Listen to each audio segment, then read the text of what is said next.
رات کے جو آخری حصے میں جو دعا کی جاتی ہے نا وہ سنی جاتی ہے، وہ قبول کی جاتی ہے، اور نماز کی جو آخر میں دعا کی جاتی ہے وہ بھی قبول کی جاتی ہے۔ جس نے یوسف علیہ السلام کی خوبصورتی کو نہیں دیکھا نا تو وہ انہیں خوبصورتی کو مس بھی نہیں کرتا، رائٹ؟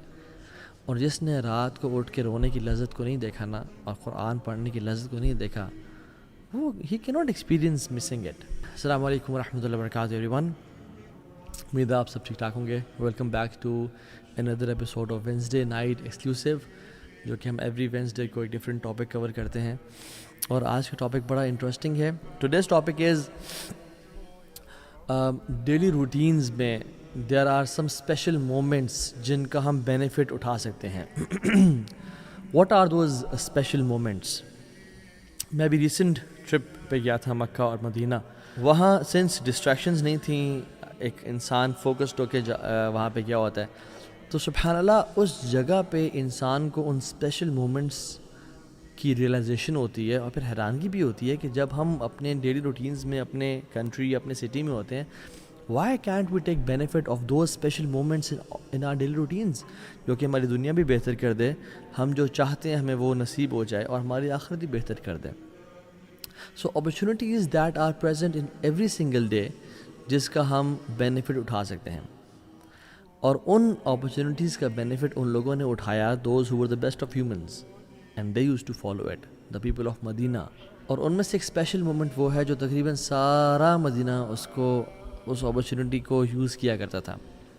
اگر ہم کرونالوجیکلی بات کریں صبح سے لے کے رات تک، تو وہ ٹائم ہے کہ جب ابو زناد رحمہ اللہ کہتے ہیں کہ فجر سے پہلے کا جو ٹائم تھا، مدینہ میں پورے مدینہ میں ہر گھر سے قرآن کی آواز آ رہی ہوتی تھی۔ Somebody and someone was reciting Quran in the house۔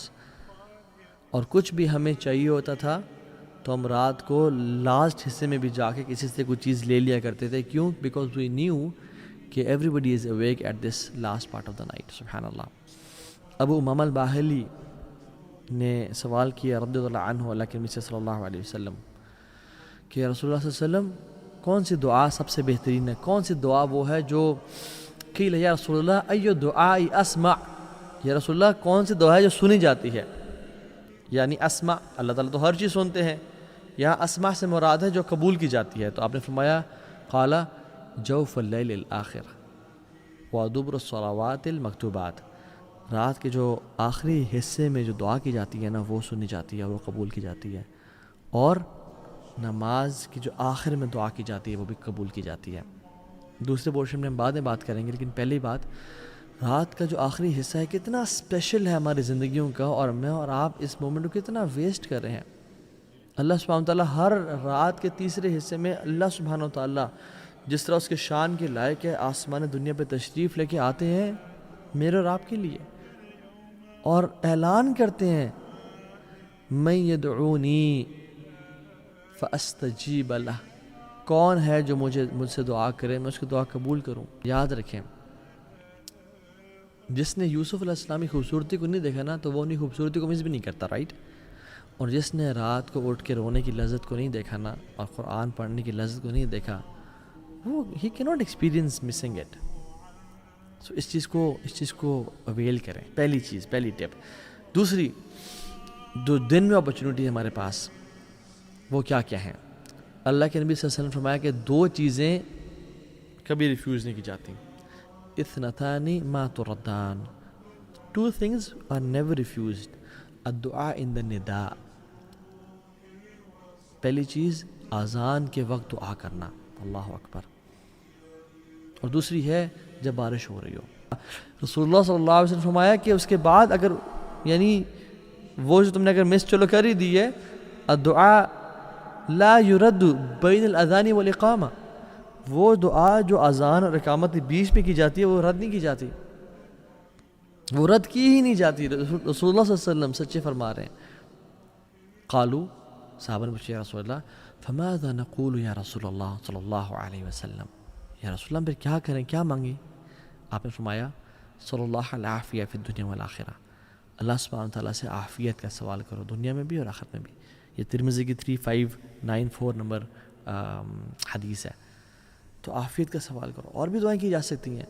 میں اور آپ اذان کے بعد چلنگ کر رہے ہیں, موبائل پہ بیٹھے ہیں, یوز کر رہے ہیں موبائل کو, آرام سے اٹھے, لیٹ وضو کیا اور تکبیر اللہ کو مس کر کے پہنچے نماز میں, لا الہ الا اللہ.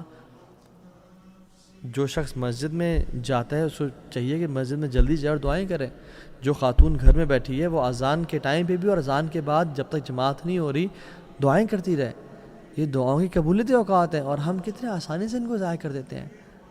ایک اور مارننگ ہیبٹ جو کہ ہمیں کرنی چاہیے اور جو اپرچونٹی ہے اللہ تعالیٰ کی ذمت میں, اللہ تعالیٰ کی پروٹیکشن میں آنے کی, وہ یہ کہ نماز فجر بعد نماز سے پڑھنا. رسول اللہ صلی اللہ علیہ وسلم نے فرمایا کہ من صلی الصبح, کہ جس نے صبح کی فجر کی نماز پڑھی جماعت کے ساتھ, یعنی فہو فی ذمت اللہ, وہ اللہ کی ذمہ ہے, اللہ کی پروٹیکشن میں ہے. فلا یطلبنکم اللہ فی ذمتہ بشیء فیدرکہ, اور کہا کہ اللہ تعالیٰ جس چیز کی ضمانت لے لیتے ہیں نا, اس کو جو تنگ کرے یا اس کو جو نقصان پہنچائے تو اللہ تعالیٰ اس کو تلاش کریں گے, یعنی مینس کہ اس کو برباد کر دیں گے. فیکبہ فی النار جہنم, اور پھر اس کو جہنم کی آگ میں ڈال دیں گے. جو شخص فجر کی نماز با جماعت پڑھتا ہے وہ اللہ تعالیٰ کی پروٹیکشن میں ہے, اور جو شخص انسان یا شیطانوں میں سے اس کو ڈسٹرب کرنا چاہے یا اس کو تکلیف پہنچانا چاہے تو اللہ تعالیٰ اس کو نہیں چھوڑیں گے, نہ ہی دنیا میں نہ آخرت میں. صحیح مسلم کی حدیث ہے 657. تو فجر کی نماز کو با جماعت پڑھنا سیکھیں. اور نماز کے پڑھنے کے بعد ایک اور ڈیلی ہیبٹ کہ سینگ سبحان اللہ و بحمدہ 100 ٹائمز مارننگ اینڈ ایوننگ میں. جو شخص یہ پڑھ لیتا ہے, حدیث میں آتا ہے کہ قیامت کے دن اس شخص سے بہتر کسی اور کے اعمال نہیں ہوں گے. تو اللہ تعالیٰ سے دعا کریں اور اپنے ڈیلی روٹینز میں, اپنے ڈیلی اسکیجول میں ان چیزوں کو شامل کریں. پھر آپ دیکھیں آپ کو جینے کا مزہ آئے گا انشاءاللہ, آپ کی زندگی میں برکت ہوگی انشاءاللہ. اور ہر قسم کی دعا جب اگر ہماری اللہ تعالیٰ سے ہم مانگیں تو ہماری قبول ہونا شروع ہو جائے. کتنے ہی مشائخ, کتنے علماء, کتنے ہی نیک اور صالحین لوگ یہ بیان کرتے ہیں کہ ہم نے جب اذان کے وقت جو دعا مانگی ہماری قبول ہوئی. ہم نے اذان اور اقامت کے بیچ میں جو دعائیں کی ہماری آج تک قبول ہوئیں. And we are missing such wonderful golden opportunities, $1 billion opportunities, and wasting them. تو اللہ تعالیٰ ہم سب کو عمل کی توفیق دے. بارک اللہ فیکم.